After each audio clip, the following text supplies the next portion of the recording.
তো আমি এখানে গ্রেনেডটা কুক করে আর মেয়েটার সামনে গিয়ে গ্রেনেডটা ছেড়ে দেই। ভাই রে ভাই, আমরা কিন্তু এখানে ডাইরেক্ট দেওয়ালের ভিতরে ঢুকে গেছি। আসসালামু আলাইকুম গাইস, আমার নাম নিহাল। আশা করি তোমরা সবাই অনেক বেশি ভালো আছো। আজকের ভিডিওতে আমরা র্যাঙ্ক ম্যাচের ভিতর কোন রকম প্লাস না, শুধু মাইনাস খাওয়ার একটা চ্যালেঞ্জ করব। আর এই চ্যালেঞ্জ করার সময় আমার সাথে কি কি মজার মজার ঘটনা ঘটে সেগুলো জানতে হলে দেখতে হবে পুরো ভিডিও। গাইস, তোমরা কিন্তু এখানে দেখতেই পাচ্ছ আমি এখন বর্তমানে প্লাটিনাম 5 এ আছি। আমরা এখানে সোলো ভার্সেস স্কোয়াড দিয়ে ম্যাচটা স্টার্ট করে দিলাম। সোলো ভার্সেস স্কোয়াডের একটা ম্যাচে আমরা নেমে গেলাম পিকে। আমার সামনে দেখতে পাচ্ছি দুইটা এনিমি নামতাছে। এনিমিটা কিন্তু এখানে দাঁড়িয়ে আছে। আমি তাকে দুইটা হেড দিয়ে নক করে দিলাম। তারপর সামনে কিন্তু এখানে তার টিমমেটটা চলে আসে আর এখানে আমাকে মেরে দেয়। আর সঙ্গে সঙ্গে আমি এখানে 20 এর মাইনাস খেয়ে যাই। আমি এখানে আরো একটা ম্যাচ স্টার্ট করে দিলাম। আর বরাবরের মতনই আমি এখানে পিকে নেমে যাই। পিকে নামার পরে কিন্তু আমি এখানে ডাইরেক্ট গিয়ে শুয়ে যাই। আর এখানে সাইড থেকে একটা এনিমি এসে প্যারাফিল দিয়ে আমাকে মেরে দেয়। আর সঙ্গে সঙ্গে আমি এখানে 29 এর মাইনাস খেয়ে যাই। আর পরের ম্যাচে কিন্তু আমার সাথে একটা মজার ঘটনা ঘটে। তোমরা দেখো আমার সাথে কি ঘটে। বরাবরের মতো আমি এখানে পিকে নেমে গেলাম। নামার সাথে সাথে আমি এখানে একটা একে এবং একটা গ্রেনেড পেয়ে যাই। আমি এখানে দেখি আমার সামনে একটা মেয়ে দাঁড়িয়ে আছে। তো আমি এখানে গ্রেনেডটা কুক করে আর মেয়েটার সামনে গিয়ে গ্রেনেডটা ছেড়ে দিই। আর দুজনেই কিন্তু এখানে একই সাথে মরে যাই। আর আমি কিন্তু এখানে কিলটাও কিন্তু পাই নাই। আর সঙ্গে সঙ্গে আমি এখানে 21 মাইনাস খেয়ে যাই। পরে আরো একটা ম্যাচ খেলে কিন্তু আমি এখানে 26 মাইনাস খেয়ে যাই। কিন্তু আমাকে এখানে প্লাটিনাম 4 এ নামায় না। আমি এখানে পুরোই অবাক হয়ে যাই। তোমরা তো দেখতেই পাচ্ছ আমি এখানে টানা 3টা ম্যাচ খেলছি, কিন্তু একটা ম্যাচের ভিতরেও মাইনাস খাইনি। পরে আমি এখানে আমার বল্টের ভিতর ঢুকে একটু খোঁজাখুঁজি করতেছিলাম। পরে আমি দেখি আমার কাছে 60টা প্রোটেকশন কার্ড আছে। এইগুলার কারণে আমাকে প্লাটিনাম 4 এ নামাইতেছিল না। তোমরা তো এখন বুঝতেই পারতেছো আমাকে কি করতে হবে।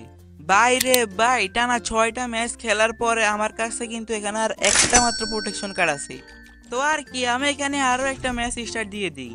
আমি এখানে দেখি আমার সামনে একটা এনিমি আর সে কিন্তু এখানে আমাকে মেরে দেয়। তো এখানে আমাকে মারার পরে কিন্তু আমার যে লাস্ট প্রোটেকশন কার্ড যেটা আসলো সেটাও কিন্তু এখানে শেষ হয়ে যায়। এবার আমার কাছে আর কোনো প্রোটেকশন কার্ড নাই। তোমরা তো এখানে দেখতেই পাচ্ছ আমার কাছে আর কোনো প্রোটেকশন কার্ড নাই। তো আর কি, মাইনাস খাওয়ার উদ্দেশ্যে আমি এখানে আরো একটা ম্যাচ স্টার্ট দিয়ে দেই। আর এই ম্যাচেও কিন্তু আমার সাথে একটা মজার ঘটনা ঘটে। তোমরা দেখো আমার সাথে কি হয়। বরাবরের মতো র্যাঙ্কের আরো একটা ম্যাচে আমরা নেমে গেলাম পিকে। বাইরে ভাই, আমরা কিন্তু এখানে ডাইরেক্ট দেওয়ালের ভিতরে ঢুকে গেছি। মানে কি বলবো, গেই না যখন আর কি নেশা করে। তো আমি এখানে কিছুক্ষণ দৌড়াদৌড়ি করার পরে কিন্তু হঠাৎ করে একটা এনিমি আমার সামনে এসে আমাকে মেরে দেয়। আর ভাই অনেকক্ষণ পরে 26 মাইনাস খেয়ে গেলাম। আর 26 মাইনাস খাওয়ার পরে কিন্তু আমাকে প্লাটিনাম 4 এ নামিয়ে দেয়। আর এবার তোমাদেরকে মাইনাস খাওয়ার কিছু ছোট ছোট ক্লিপ দেখাবো।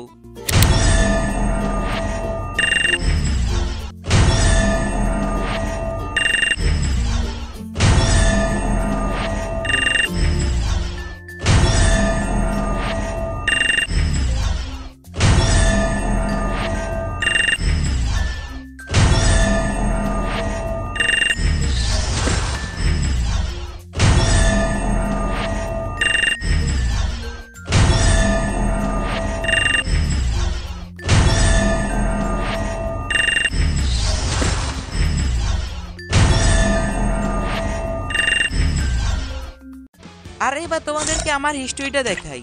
সবই কিন্তু এখানে মাইনাস আর মাইনাস। কিন্তু কেমনে জানে আমি এখানে 2+ পাইছি। মানে গেই না যখন আবারও নেশা করে। গাইস, আমি এখানে খেলতে খেলতে কিন্তু এখানে পিকের ভিতরে ব্লু জোন পড়ে যায়। এটা কিন্তু সব ম্যাচেই হয় না, শুধু কয়েকটা ম্যাচেই হয়। তো যাই হোক, আমি এখানে একটা এনিমিকে নক করে আর আমি নিজেও এখানে মরে যাই। আর মরার সাথে সাথে আমি এখানে 16 মাইনাস খেয়ে যাই।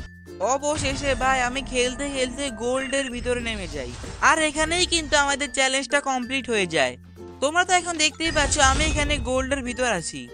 প্লাটিনাম থেকে মাইনাস খেতে খেতে গোল্ডের ভিতরে চলে আসলাম আর কি। তো কেমন লাগলো আজকের এই ভিডিও অবশ্যই কমেন্ট বক্সে জানাবে। আর হ্যাঁ, তোমাদের কাছে যদি কোনো চ্যালেঞ্জ থেকে থাকে তাহলে অবশ্যই কমেন্ট বক্সের ভিতর বলবে। আমি অবশ্যই তোমাদের চ্যালেঞ্জটা কমপ্লিট করার চেষ্টা করব। আর হ্যাঁ, অবশ্যই আমার চ্যানেলটাকে সাবস্ক্রাইব করে দিবে যাতে এরকমই আরো চ্যালেঞ্জিং টাইপ ভিডিও তোমরা পেতে পারো। আজকের জন্য এই পর্যন্তই। সবাই ভালো থাকবে। Bye bye.